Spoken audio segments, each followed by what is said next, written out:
Hello, everybody. Welcome back into the Penn State 365 podcast. My name is Dylan Cowan Crowley, beat writer, recruit analyst at Happy Valley Insider of the Rivals Network, covering Penn State athletics.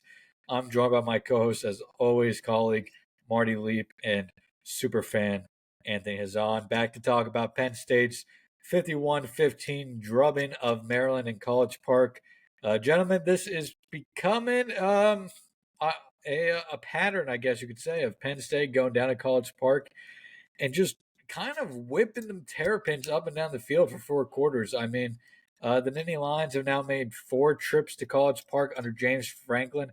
They've scored 50-plus points in 3 of those 4 games, including, obviously, on Saturday. They scored 59 points in 2019, 66 in 2017.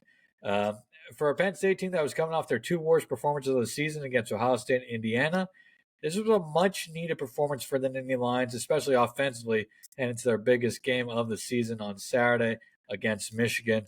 Anthony, I'll start with you. Just what's your general thoughts on this win for Penn State?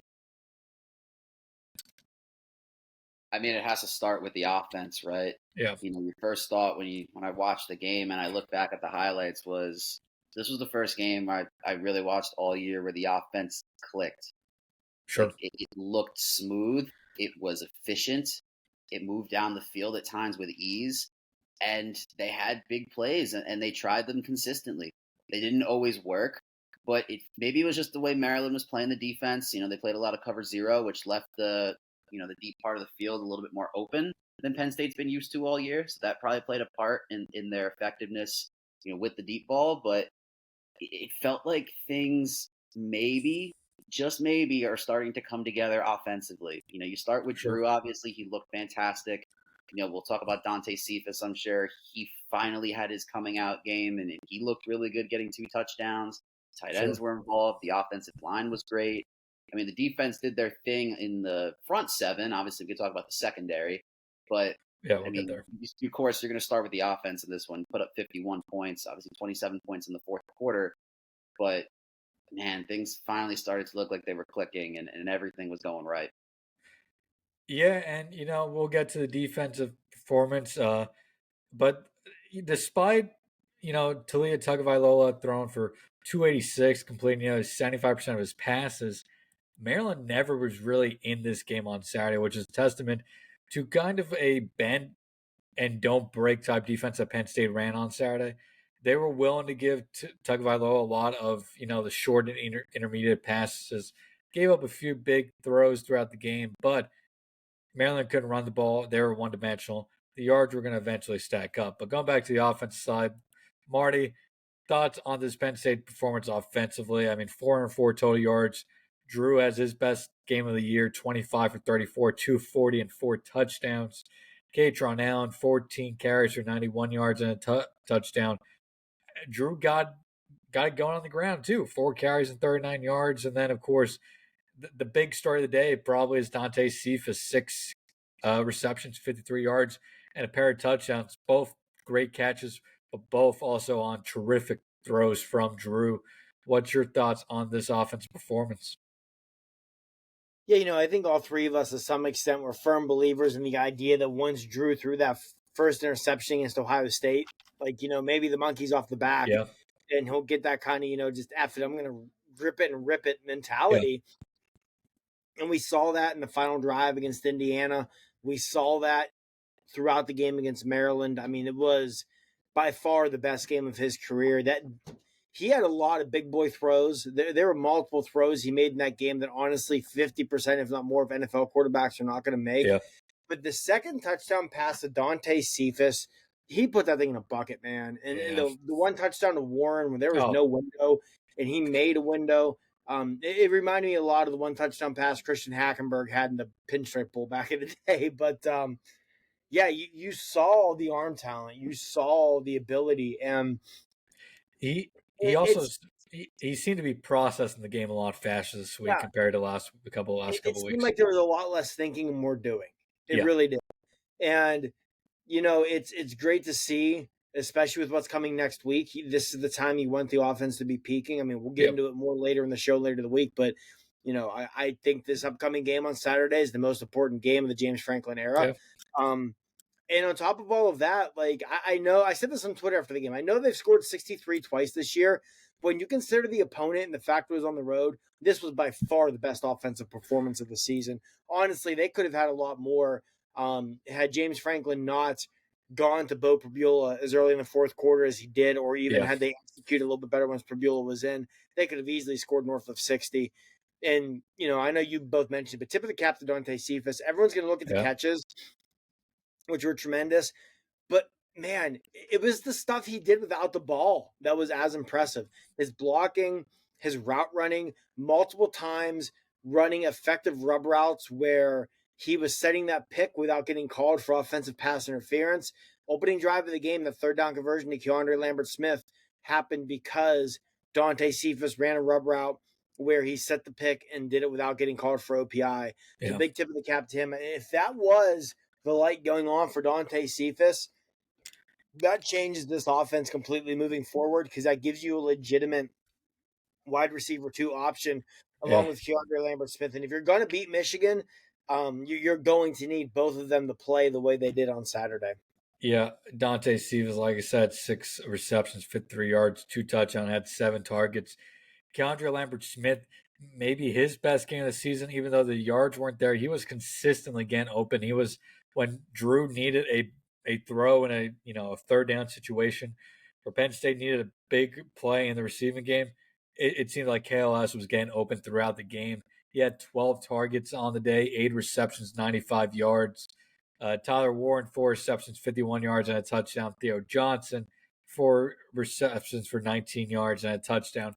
That touchdown coming on what looked to be a Philly special esque type of play, and then Drew showed great improvising with the defender coming down on him, cut up towards the end zone, and did a little bit of a Patrick Mahomes flip pass to Theo Johnson, who walked in the end zone.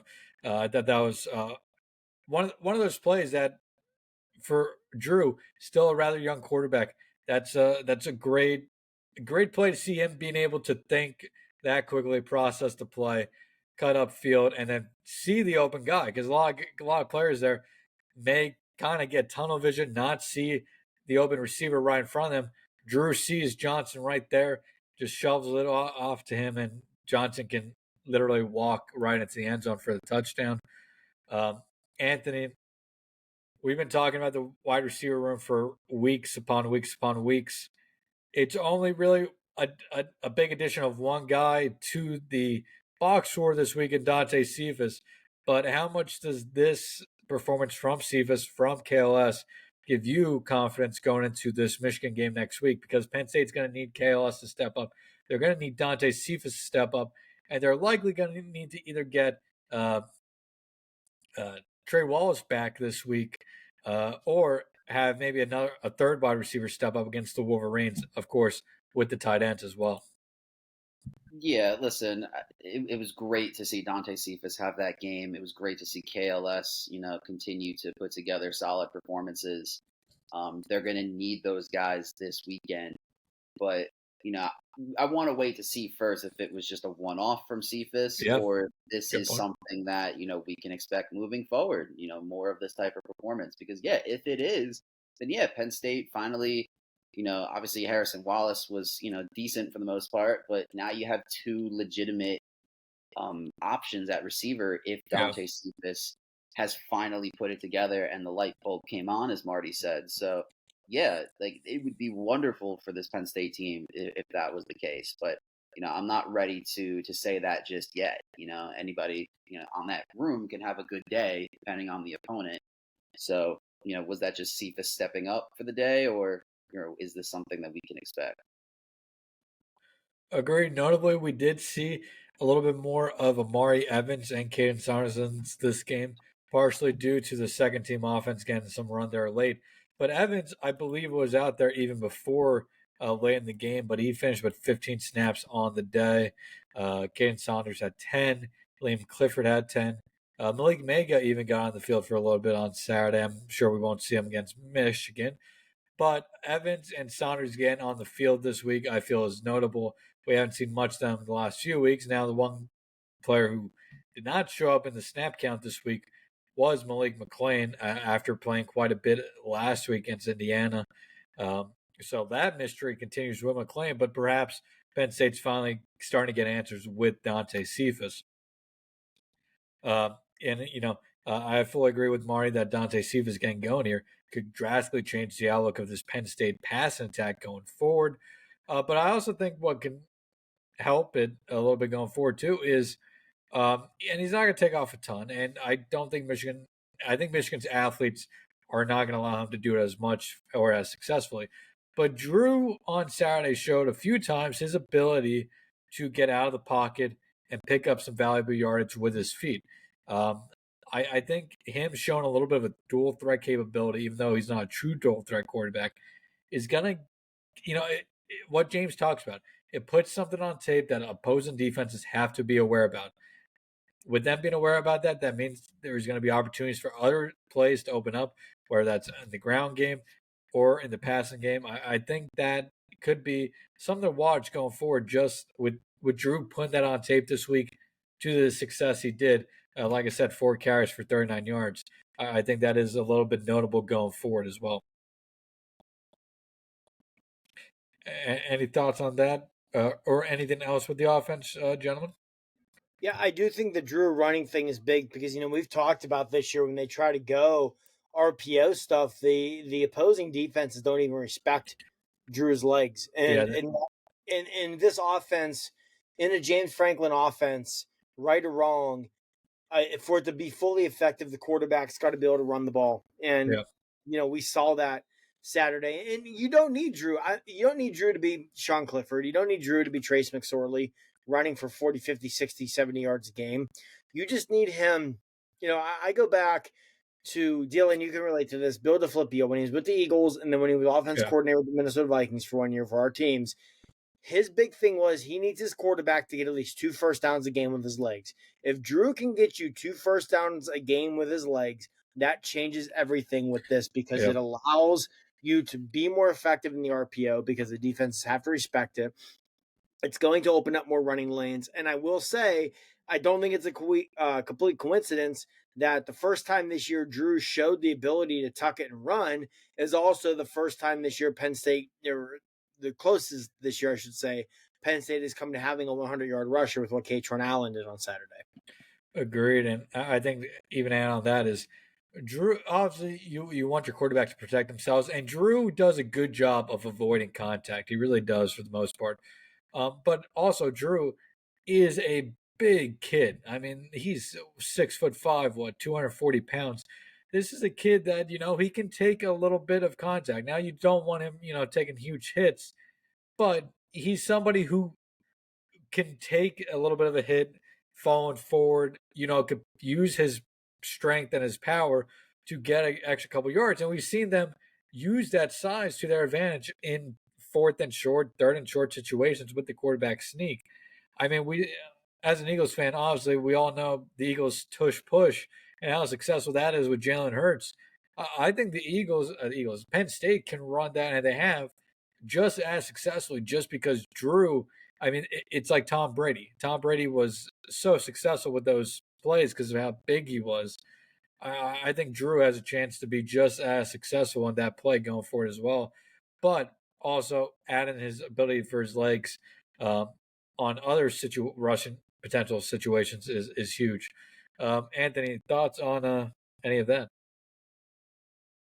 Yeah, listen, I don't think anyone's going to mistake Drew Aller for a dual threat quarterback. But at the same time, I think he proved this weekend that he's not as slow and statue-like as we thought he was. He was able to, take off, and he's not necessarily slow. Like, he can get you 10, 15 yards at a time, if the Go whole ahead, use the cliche, use it. He's sneaky, athletic. Use it. Use it. Yep. He's that sneaky athletic white quarterback. And yes, it can be effective if done properly. Now, I wouldn't call the Drew Aller quarterback run 15 times a game, but if you do it 4 or 5 times a game, it can be pretty effective. And like Marty said, it can open things up for the running backs, which has been tough this year to do. because I think teams have pegged Drew as being one-dimensional, it's up to Penn State to show teams that that's not the case, and the way to do that is to call that effectively, and that'll open things up. And it should also help the passing game as well. So, like Marty said, I don't think it's a coincidence either that all those things kind of came together this weekend. Yeah. Two thoughts. Let's quickly go to the offensive line. Anthony mentioned it. Great performance out of the offensive line. The last two have been very ugly against Ohio State and Indiana. They bounced back with maybe their best game of the season. Allowed just 8 total pressures according to PFF. Just 1 sack. That sack came on Bo Birbio late in the game with the second string offense. First string offensive line was tremendous. Paved the way for Katron Allen to have a nice day. Nick Singleton's still struggling a bit, but Singleton did have a nice kickoff return though in this game. But that offensive line, I mean, Penn State getting Dante Cephas going, getting Drew some confidence, and now the offensive line potentially building off its best game of the season. For Penn State, I don't know if they could have picked a better time considering the circumstances for these things to start clicking for them heading into, like Marty said, the biggest game of the James Franklin era on Saturday. Yeah, no, I agree. Part of that, not to pour cold water over it, but I think a part of that success was the fact that Maryland doesn't really have a great pass rush. Sure. That definitely plays a part. But, at the same time, yeah, the offensive line was tremendous. Drew had, on most of his dropbacks, he had 3, 4, 5 seconds to go through his reads and to find the open man. And the biggest reason for that was the offensive line did their jobs and blocked effectively. And, in the run game, Katron Allen was able to find some holes. He got 91 yards in that touchdown. That touchdown was so impressive, by the way. Just dragged bodies with him. Like, that's Katron Allen at his absolute best. Yeah. But, yeah. Did have the help of about 5 300-pound guys behind him, too. But Katron did. He did, yeah. He pulled the pile. He pulled it. He did. I mean, it's up to him to keep the legs churning. But, yeah, the offensive line was a big part in that, too. I think on the topic of the running backs quickly, I think Katron Allen is clearly your RB1. Yeah. I think he's got to be your guy the rest of the year. I love Nick Singleton. I mean, we've all seen Nick Singleton, what he can do when he's on, but he just clearly has not been on this year for whatever reason. And Katron Allen has been your most effective guy. And going into this game against Michigan, you have to put egos aside and say, Katron's our guy. We're going to go with him. We got to go win this football game. Allen, the O-line's been great. Allen this season, 119 carries, 573 yards, and 4 touchdowns. Quite a bit off his, 10 touchdowns from a year ago. But he yards per carry rise only down about 0.4 this year. Singleton, on the other hand, 121 for 487 touchdowns. But his yards per carry down 2.8 yards per carry this season. The Nittany Lions running backs in general this year have struggled with, they're getting hit within 1 yard, 1.5 yards of the line of scrimmage. They haven't been able to get many opportunities to get into the open field this year. That's been part of them, part of the offensive line. But Marty, offensive line getting going at the right time. Yeah, and I don't think it's a coincidence that you get Caden Wallace back this week after he missed a lot of the game last week. You see the offensive line play better either. A lot of people, all of us included, have been very critical of Caden Wallace at times during his career at Penn State, but he really has settled into being a very effective, very solid right tackle for this team. So I don't think that can be overlooked. Yes. This was the healthiest and most effective JB Nelson has looked since he got hurt against Northwestern. So, I don't think it's a coincidence there that, you had 2 starters back and healthy, and the offensive line stepped up and had a really good game against Maryland. And yeah, it was just Maryland, but again, this team was due for you. They needed a game like this. I don't care who the opponent was. The offensive line needed a game where they came out mauled. The passing attack needed a game where they were explosive. Sometimes just beating up that punching bag and screaming into the pillow is what you need. And that's what Penn State was able to do against Maryland this past weekend. And in a lot of ways, I think the offensive line really encapsulated that because they just completely dominated the point of attack. Yeah, it was a great confidence builder. And my final point with the offense, I want to save this for a little bit of our Michigan talk later, but I'll bring it up now. It seemed like the creativity in the offense this week was a little bit higher than it has been the last few weeks. Saw a couple strong play design, some couple trick plays. We saw the Bo Beulah package a couple times. Do you think this was more of James Franklin, Mike Yurcich sitting down, thinking, "Hey, we need to become more creative here"? Or do you think they were saving some of it on purpose? Because I mean, they open up the playbook in a big way. Maybe not a big way, but they open up the playbook quite a bit this week, right before Michigan comes to town. And as we know, Michigan isn't going to have any of the signals of the entirety of the playbook now with the Connor Stallions gone. He may have been there. Who knows? But yeah, I mean, I think a lot of the Bo Beulah stuff was just you want to get that on film just to give Michigan something else to prepare for. I agree. I think they opened up the playbook a lot more, and I wish we would have seen this earlier in the year, specifically in Columbus. But yeah, I do think some of it was looking to build confidence going into the Michigan game. Yeah. Some of it was looking to put things on film for Michigan. Agreed. That they not prepare for, they hadn't seen yet.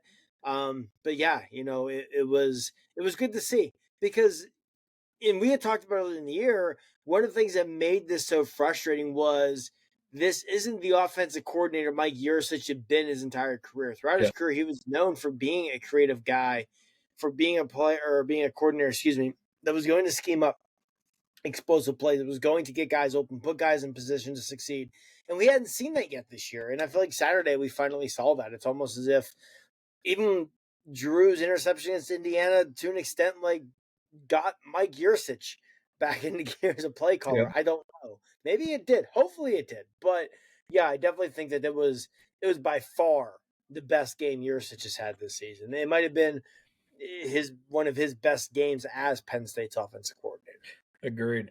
And 100%, I joke about the sign stealing stuff, but I do think they needed this type of game plan in terms of creativity this week. But also I do wonder why they didn't show some of these things early in the season before Ohio State. But I don't think it's also just a coincidence that some of these things are coming out right before Michigan. Because if they're going to beat Michigan offensively, they're not going to be able to do it the way they were trying to beat Ohio State.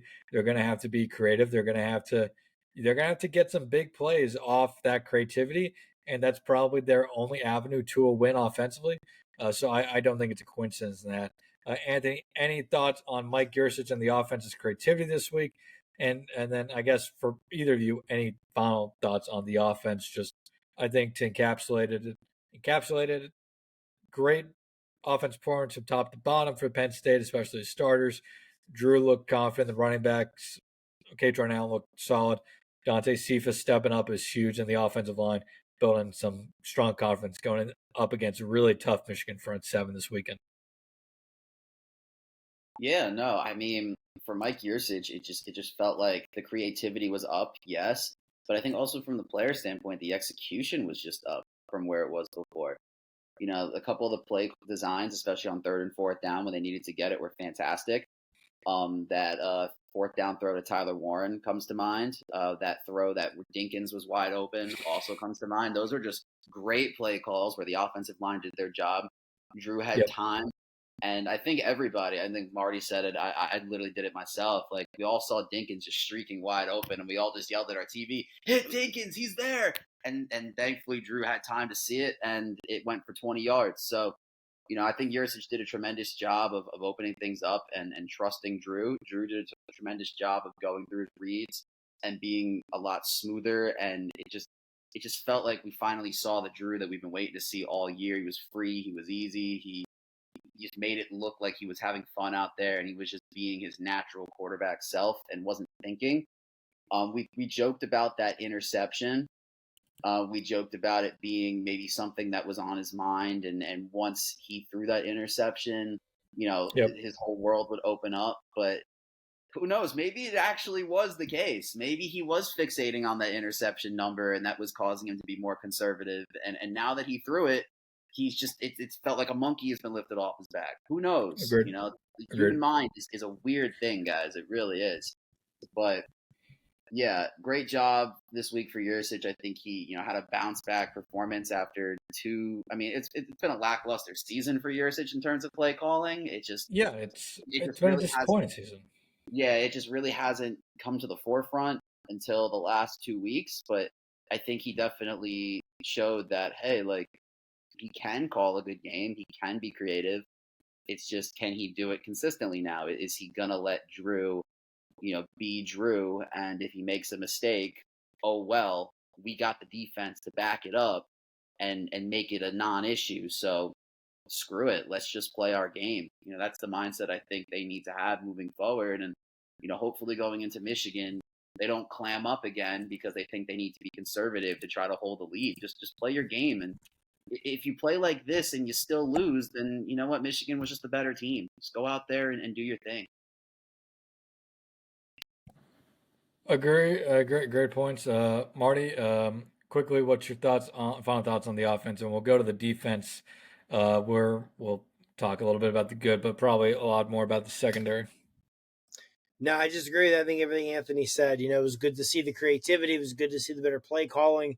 It was good to see Drew look decisive and just, not panicky, whatever word you want to put on it back there. And you make a good point with the Michigan game. If you come out and you play that way against Michigan and you lose, you're going to tip your cap. If you come out and play the way you did against Ohio State and you lose, you're going to be frustrated. You're going to be angry. You're going to be upset because they didn't give themselves a chance to win against Ohio State with the offensive game plan they had. If you come out against Michigan and you do offensively what you did against Maryland or in that final drive against Indiana and lose, you can live with that a lot more because, hey, you know what? The better team just got you. All right, let's move to the defense side of the ball. I mean, it was a great performance on paper and off paper. 234 total yards allowed, 15 points allowed in this game. I mean, the stat that just makes you laugh is Maryland total net rushing yards negative 49. Yes, you heard that right. Negative 49 rushing yards.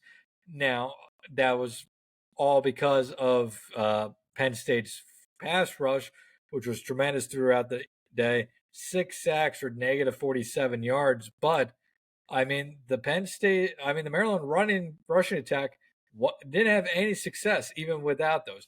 They had a total of 9 yards gained on the ground on Saturday. That was as dominant as a front seven performance as you may see this season from maybe any team in the country. They didn't allow anything on the ground, and they were consistently getting pressure on Talia Tagovailoa. Now, give Talia a ton of credit. He was dealing with that pressure really well early on, carving up this Penn State secondary, completing I think 17 of his first 17 passes he completed 22 of 25 in the first half. Had 230 some yards in the first half alone.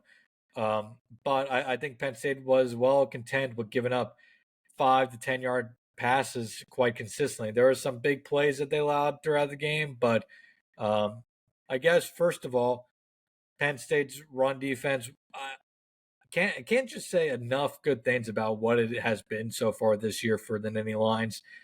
It was a major question coming in the year after what happened last year, and from start to finish so far this year, it has been tremendous. And if it plays this well next week against Michigan, Penn State's going to have a damn good chance of pulling off that upset, in my opinion. But that's a Yeah, big if. That's a big if. I've got two thoughts on that. Number one, it has been great. I agree with you. And listen, they dominated in the run game, at least. They dominated Maryland throughout the game from start to finish. Now, in that negative 49, I think negative 47 of that negative 49 was from sacks. So Yes, that was just the pass rush being absolute menaces correct. against Talia all game, giving him fits, and then especially towards the end of the game, forcing him into a lot of mistakes. Which is really when the bottom fell out for Maryland. It was actually pretty funny to just watch the bottom completely fall out of that team in the fourth quarter.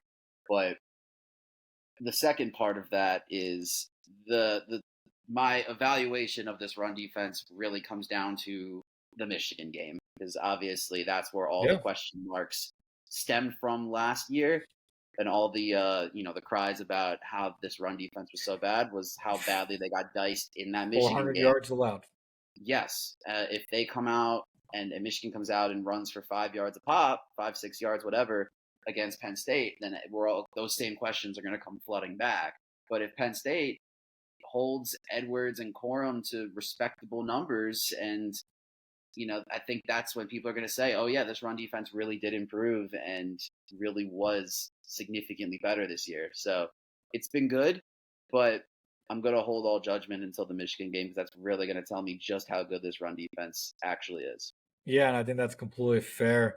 Um, just for the stats, for those wondering, Penn State this year has not allowed more than 3.7 yards per carry in any game this season. That was in week 1 against West Virginia. Since that game, Penn State has not allowed over 100 yards. The most they've allowed since then is an 82-yard performance against Delaware, with 66 of those yards coming on one run. Indiana had 80. Ohio State kept to 79 yards and under 2 yards per carry. But so far, it's been great. But like Anthony said, if they go out there and give up 5 yards a carry next week to Blake Corum in Michigan, not much of this is going to matter because it's what you do in that game, and that's kind of been the motto for Penn State fans over the last couple uh, weeks, and even the last couple years in general is great. It's great what you can do against 10 of your opponents any given season. But if you can't do it against Ohio State and Michigan, it really doesn't mean much, at least in a fan's perspective.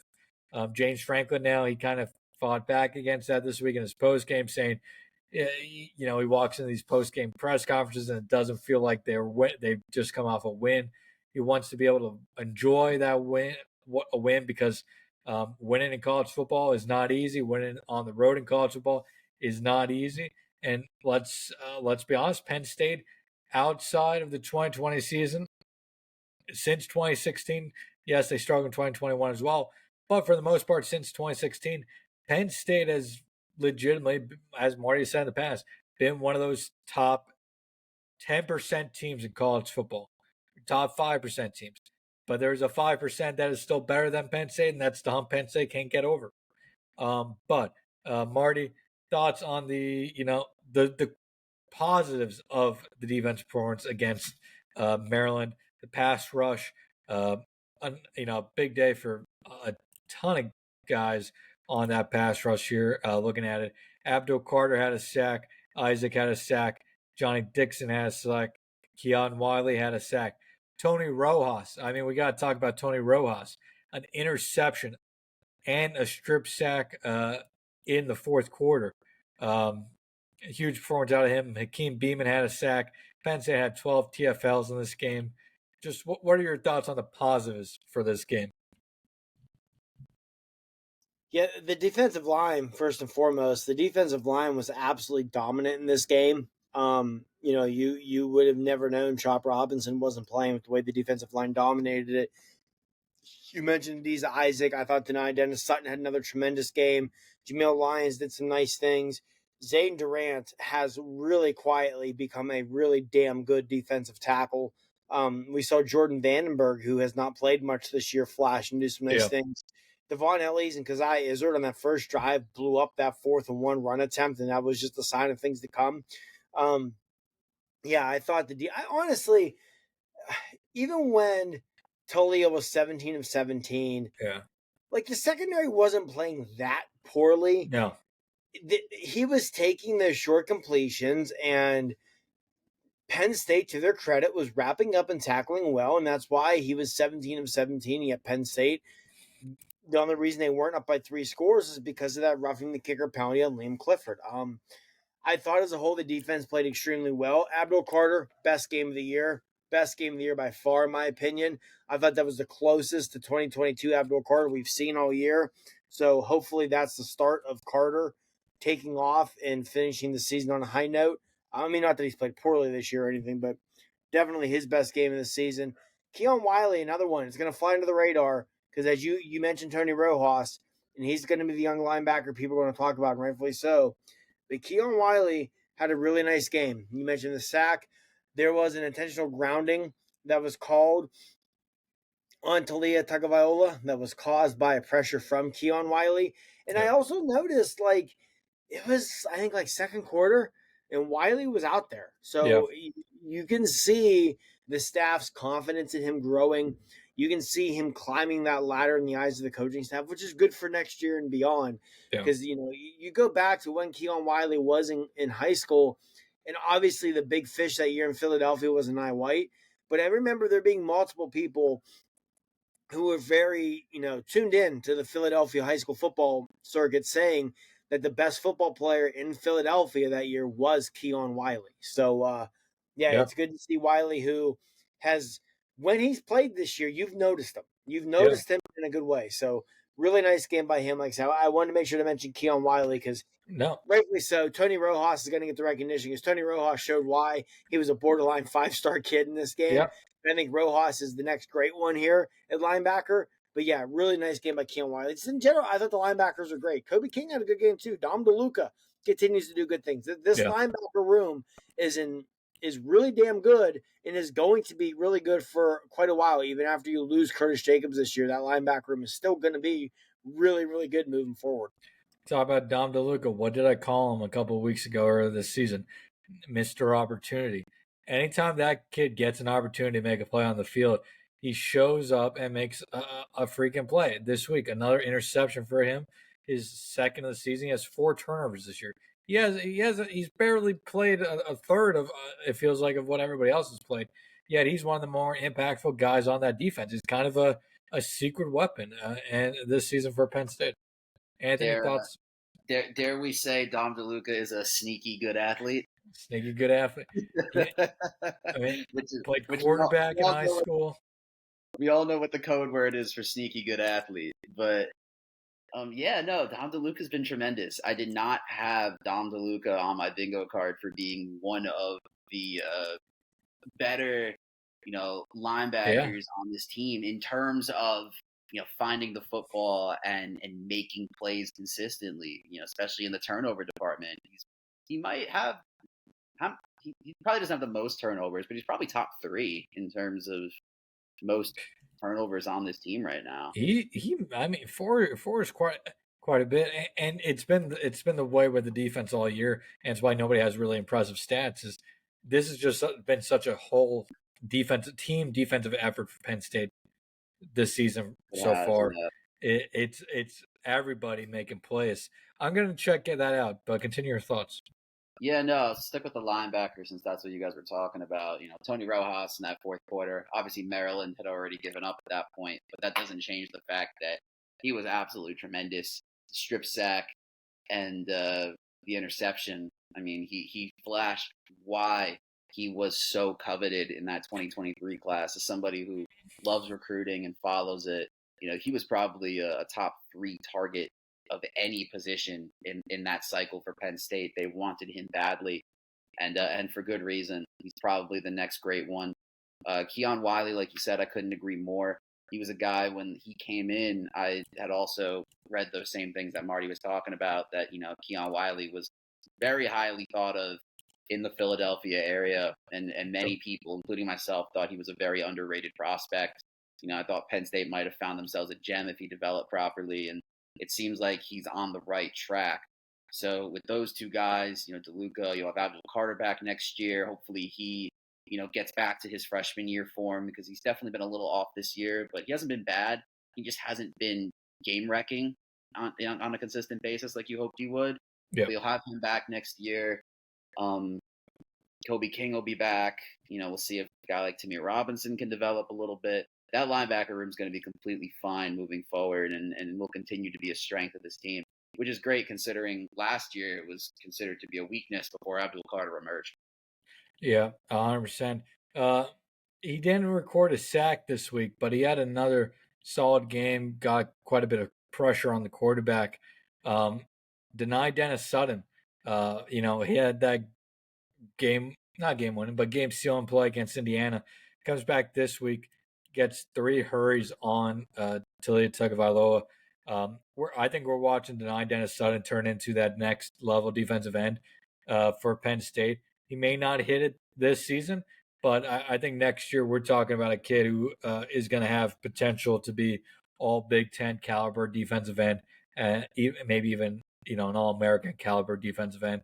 And I think he's going to be somebody that um, people may see on early 2025 mock drafts, potentially going in the first round. A lot of people are going to be wondering what's this kid done at Penn State so far in his career, and the stats may not be there, but I think we all can agree that, and we've been saying for a while, Denai Dennis Sutton may be the best pure pass rusher in this defensive end room for Penn State, and that's saying something because they have Chop Robinson and Adisa Isaac as well. Yeah, I said coming into the year, I said one of the things that can make this defense so good, and have repeated throughout the year, what's made it so good is the fact you have at least one first round pick, if not multiple, at every level of this defense. And I'm with you. I think Denai Dennis Sutton is going to be a future first round pick. I think Chop is going to go very high in April, and I won't be surprised if Denai goes higher than him when the time comes next year, because he can be special. You're seeing why the Georgias and Alabamas of the world push so hard to get Denai late in his recruitment. You're seeing why, even though he's a McDonough kid and Penn State led throughout, they were an absolute dogfight in this recruitment because he's a special one. He is really, really good. And I know you mentioned the stats, but if you watch you watch Penn State's defense regularity, he jumps out at you. You can just tell number 33 is different than most guys. And it's not the new. I mean, Chop Robinson doesn't put up, these huge numbers in terms of sacks. Now he gets a lot of pressures, but he doesn't get a huge number in terms of sacks, and that's okay. He's still going to go top 15 picks potentially in April. You don't need the stats. All you need to do is watch the tape, see what he can do, and that's why I think we all agree Denai is well on his way to being a potential first round pick. And I mean, again, a guy who didn't put up stats till one in the first round, Odafe Owe. If I remember correctly, he didn't have a sack his last season at Penn State. That is correct. He did not have a single sack in 2020 and still went in the first round of the draft. Yeah. Any other positive talks about the defense, I guess, before we talk about the secondary a little bit? It deals with the secondary, so this can kind of be a parlay here, but sure. Daquan Hardy is going to be so sorely missed next year. He continues to be one of the most underrated defensive backs in all of college football. The guy is so good. He made multiple high-level plays again on Saturday. I think there's an argument. There's an argument that he's the best nickelback in the country. Daquan Hardy, I'm going to ride that appreciation train and drive that bandwagon from now to the end of the year because he is going to be missed in a big, big way next year. He is so good at what he does. Yeah, it'll be interesting to see who they plug into that role next year, because that's going to be a big hole that they're going to have in the defense next year in the secondary. I guess the numbers don't look great on paper. 283 yards allowed, high completion percentage, 74%. Penn State's now had the secondary has statistically had their three worst games of the season. I think back to back.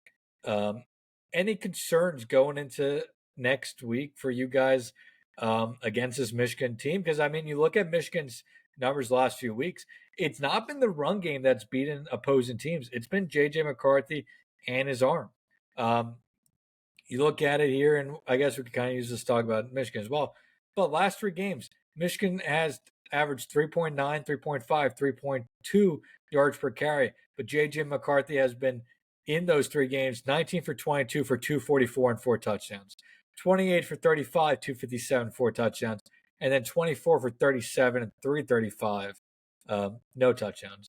But I mean, this is a Michigan passing attack that is really hot going into this weekend, and a Penn State secondary that is still very good, but may not be playing its best football going into the biggest game. Any concerns, Anthony? Some, I mean, it's hard to be like super concerned just because I mean Sure. this is still an incredibly talented secondary. Yes. Agreed. That shouldn't be taken for granted just because they haven't been playing the best. I think the Talia numbers are a little misleading just because I Sure. think a lot of those completions, because obviously the big number was, he They completed his first 17 passes.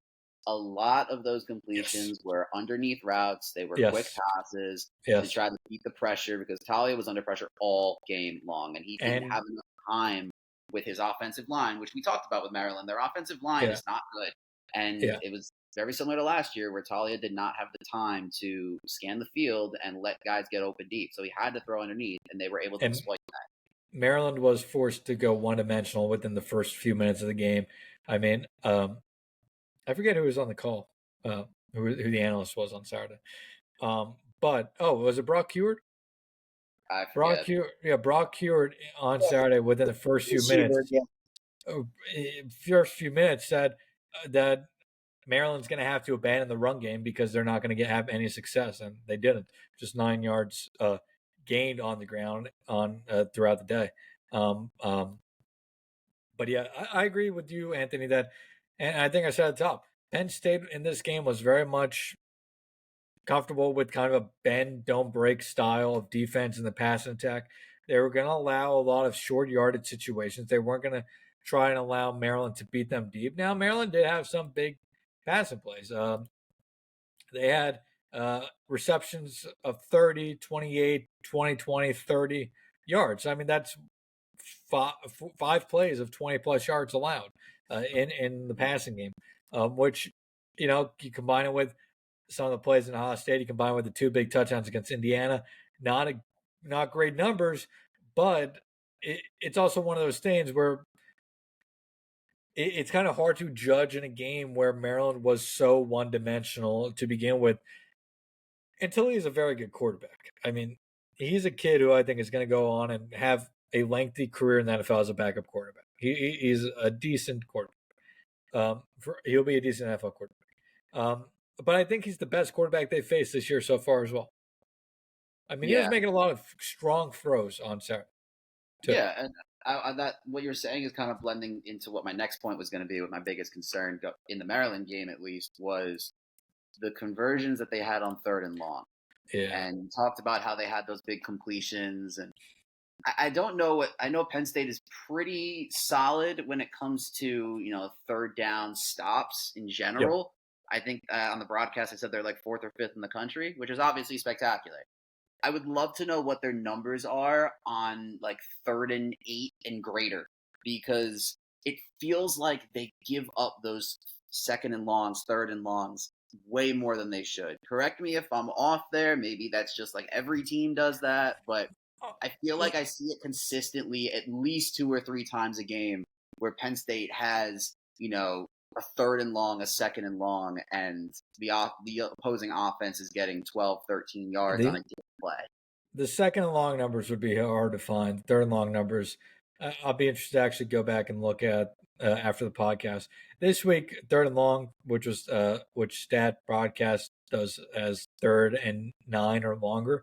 Maryland was 1 for 5, but I do agree that Penn State does have a tendency to allow a lot of those. But I think that's also a product of, to a degree, of Manny Diaz's system, which in those third and long situations you're bringing the house in terms of pressure, which sometimes allows one guy to get free and get a first down. But I agree that they do tend to. It feels like give up quite a bit of those and long situations. Yeah. Marty, any thoughts on that?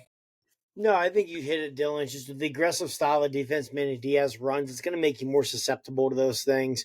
But you'll live as long as you're getting the overall results Yeah, that they're getting. You're going to live with it. yeah, We've talked about it before. One of the things that makes the defense so good is they don't worry about that because they have the confidence, the belief, whatever it is, that you know what, hey, if you get 17 on 3rd and 15, we don't care because we're going to get a TFL and then we're going to force a fumble or we're going to get an interception or whatever it is, and you're not going to score anyway. So as long as you continue to have that mindset and that belief as a defense and then continue to back it up as well, as annoying and frustrating, whatever it is, in the moment, you're going to live with giving up the occasional third and long. It's just part of having that aggressive attacking defense of style that Manny Diaz is going to run. Yeah, 100% agree. And I keep going back with this week. I just think bend and don't break was kind of to go with what Marty said about the TFLs and sacks. It was kind of the game plan. They knew that with how much Maryland was going to throw the ball this game, they were going to have plenty of opportunities to get to Tagovailoa. And I mean, you look at it overall, Tagovailoa was under pressure. I lost stats, of course, but he was under pressure a ton in this game.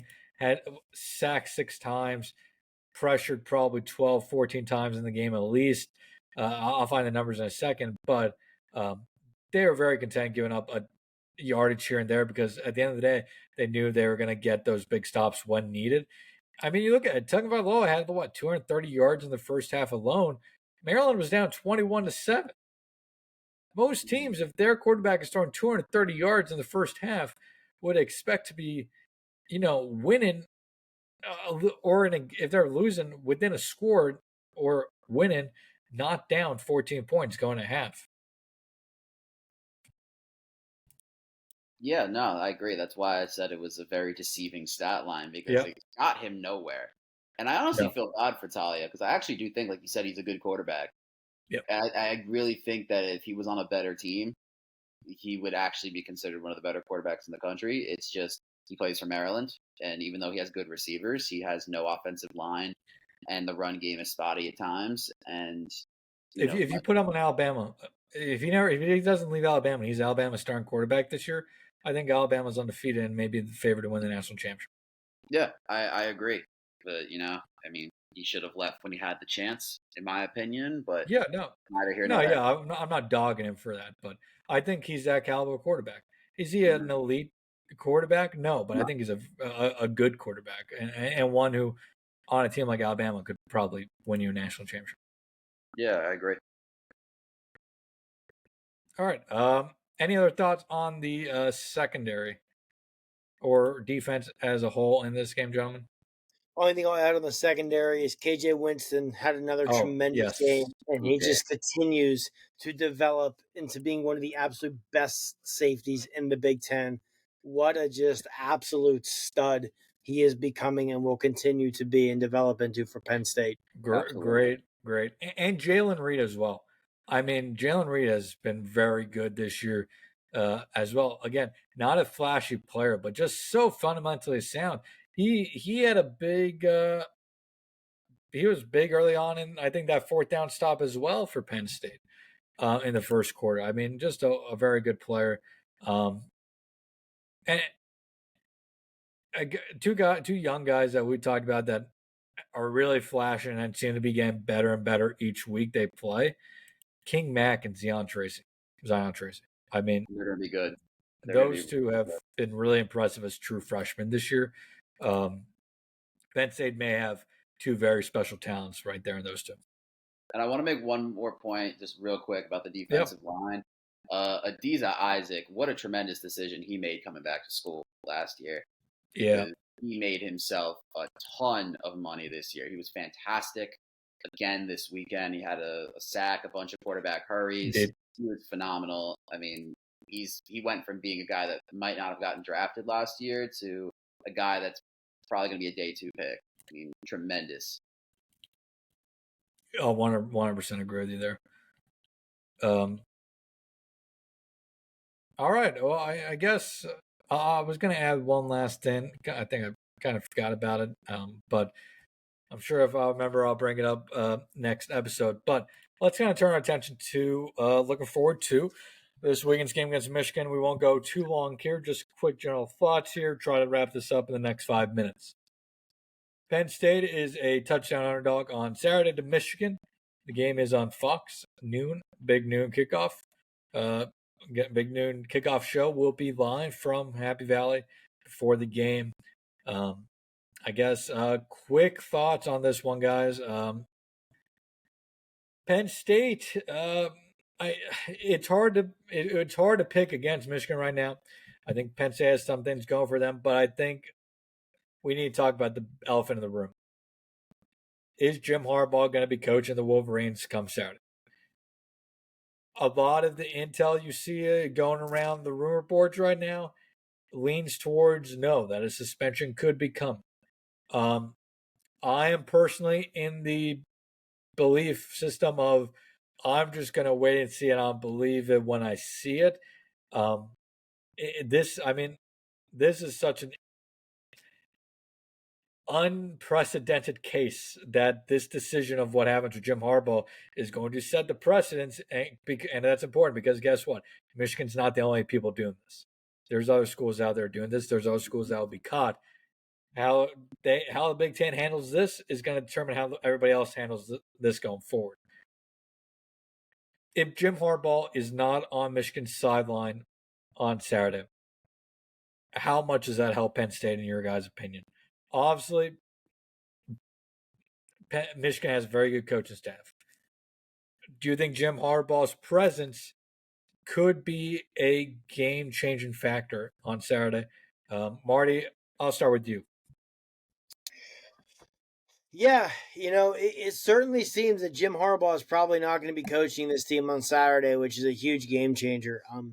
I get what you're saying. Everybody does this. Everybody still signs, but no one does it to this extent. I would argue that in terms of on-field advantage, unfair play, competitiveness, whatever you want to put on it, this might be the biggest scandal in the history of college football when it comes to that aspect solely of things.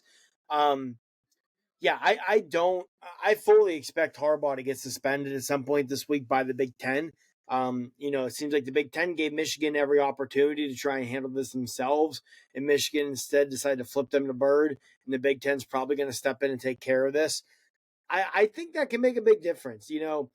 Early in the year when Harbaugh was suspended for the stuff with Burgergate or whatever the hell nonsense that was, they didn't look great. They him hawed around with some pretty bad teams. And you got to come to Happy Valley, you got to come to Beaver Stadium, and this is the first road game Michigan has played since all of this. This is going to be an incredibly hostile crowd, regardless. And if you've got to go into that incredibly hostile crowd without your head coach, without a head coach who's one of the best coaches, not just in college football, but in football in general, because he's suspended, that makes a difference to me. It really does. So I'm not ready to say it makes a big enough of a difference. I think Penn State wins the game. I definitely would still lean Michigan as of now. But with the constant just changing and updating and everything, and with what's going on with the sign stealing scandal with Michigan, who knows what this looks like on Saturday morning in terms of a coaching staff, in terms of team morale, and in a lot of different fronts. I think it's going to be almost impossible to predict the winner of this game until Saturday morning because you probably have no idea what version of Michigan you're going to get until kickoff on Saturday because there's just a lot up in the air in Ann Arbor and with that program right now. And just the biggest of which being, again, as you mentioned, there's a lot of smoke and all reports seem to indicate that Jim Harbaugh is not going to be on the sidelines on Saturday, that he's going to be suspended. I mean, by the time you listen to this on Monday, he might have already been suspended. It definitely seems like it's coming. Yeah, it'll be interesting. And I think really when you get into it, where it could be a game deciding factor is late in the game, close, big fourth down situation in field goal range. Does Michigan go for it? Do they kick the field goal? I mean, those are the type of situations where you put an inexperienced interim head coach, acting head coach in that spot. How do they decide it compared to what Jim Harbaugh decides? It'll be very interesting to say the least. Anthony, thoughts? Yeah, I 100% agree with everything Marty said. I think it definitely makes an impact. We talked about this before the show. You go back to the first 4 games when Harbaugh wasn't there. They looked like a different team. Maybe they were just messing around with those teams because they knew they would beat them by 30 anyway, so they didn't go in exactly looking to play their A game. That happens to a lot of teams. We saw it with Penn State a couple of times this year already. But it was very clear that they were a different team once Jim Harbaugh came back to the sideline. And if he isn't on the sidelines this weekend, that absolutely does make a difference. Like Marty, I'm not ready to say that it means that Penn State should be looked at as the favorite. I still would predict Michigan to win this game as of right now. Sure. I most likely will. As you should. As you should. Yeah, Michigan is potentially the best team in all of college football. yeah, I agree. I most likely will predict Michigan on Wednesday. By what score, I don't know yet. I'm waiting to see what happens, but this could affect my final score prediction for sure. But yeah, I will say this too. Who knows what Michigan's headspace is going to be going into this game? Like Marty said, hostile environment. Penn State has built up a little bit of momentum for themselves and a little bit of confidence. That can go a long way. Michigan is obviously, they've played extremely well all year, but at the same time, these are a lot of distractions, and distractions can affect how a team mentally prepares and how a team's mental state is during the game. So that's going to be interesting for them to manage and to see how they manage it throughout the entire rest of the season, not just this game. How are they mentally in games knowing all of this stuff happening around them? Yeah, well said. Well said from both of you. I really have nothing more to add to that just because you guys kind of said everything. Any other quick thoughts you want to talk about with the Michigan game? Anything in general? We'll of course go pretty deep into this one on Saturday, biggest game of the James Franklin era. But I don't know if you can hear that, but as Marty said before the Ohio State game, and as James Franklin famously said before the 2016 game, for Penn State, you consider all the circumstances. This is very much an opportunity is knocking type game for the Nittany Lions. The offense is showed life this past week at the best of times. Your strengths defensively match up with their strengths, which is positive. There is an avenue for Penn State to win this game. I'm not going to sit here and say I think Penn State's going to win it because I think right now Michigan's going to win the game. I don't know by how much, but I think Michigan's going to win the game. But I don't think this is going to be a blowout game. I think one, Penn State rarely gets blown out at home, and two, I think this Penn State team matches up pretty well against this Michigan team, unlike the last few years. And I'm just you consider all the circumstances. All I'm saying is there is a path for Penn State to win this game that you can see, but for them to do that, it's going to take executing at a level that we haven't seen Penn State execute at since 2019 Ohio State, 2017 Ohio State, first half against Ohio State, at least that year. I mean, we haven't seen Penn State execute at that level in quite a long time.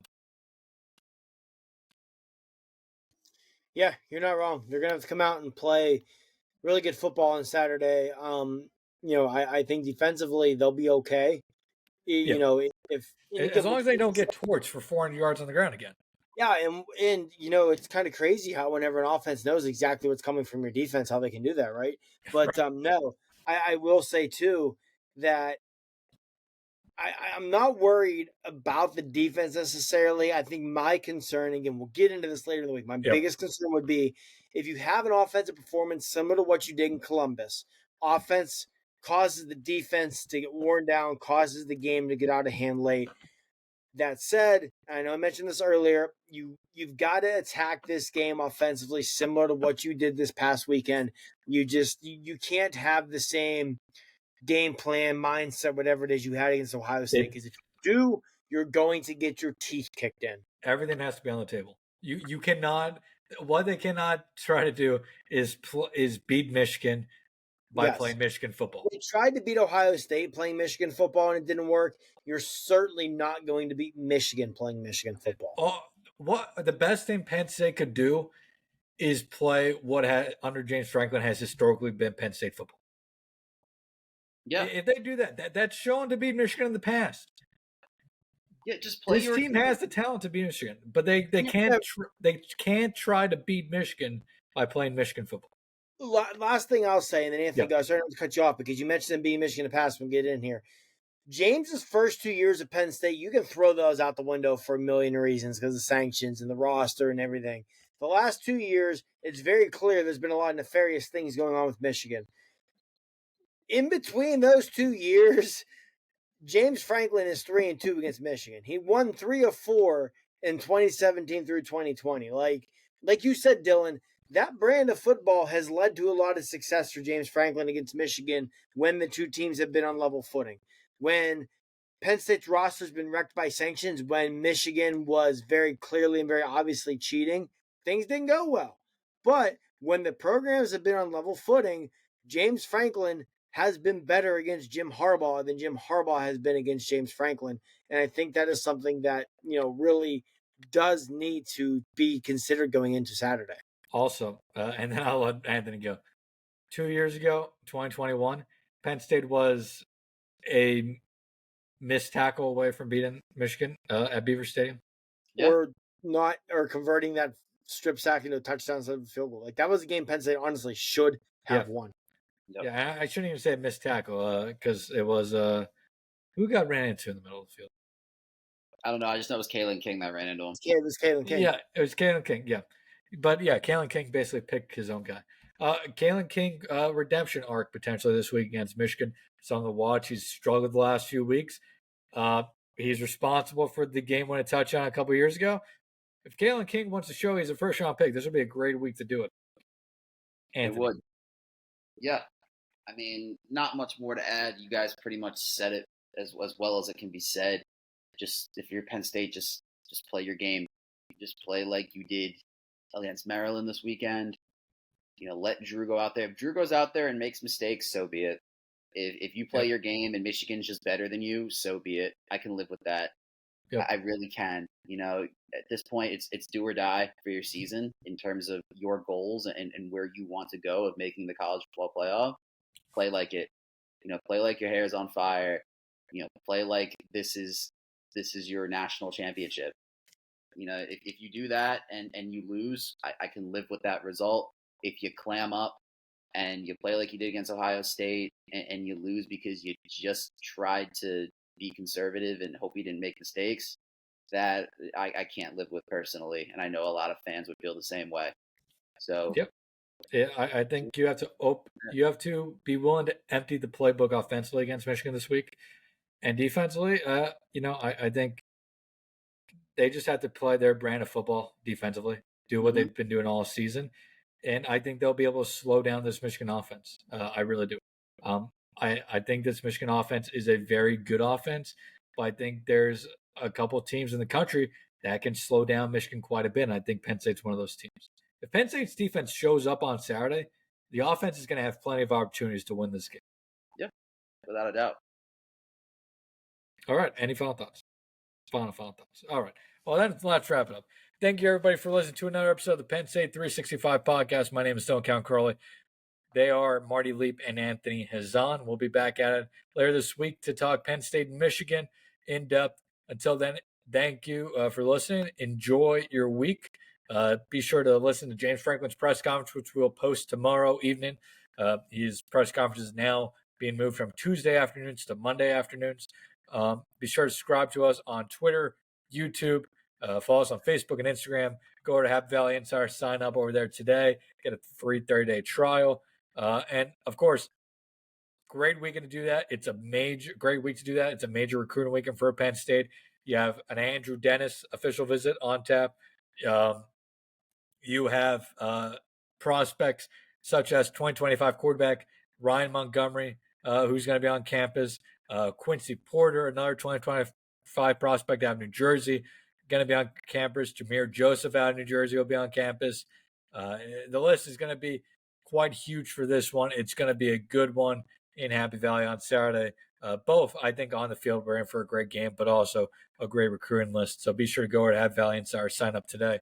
Until then, thank you. Have a great week.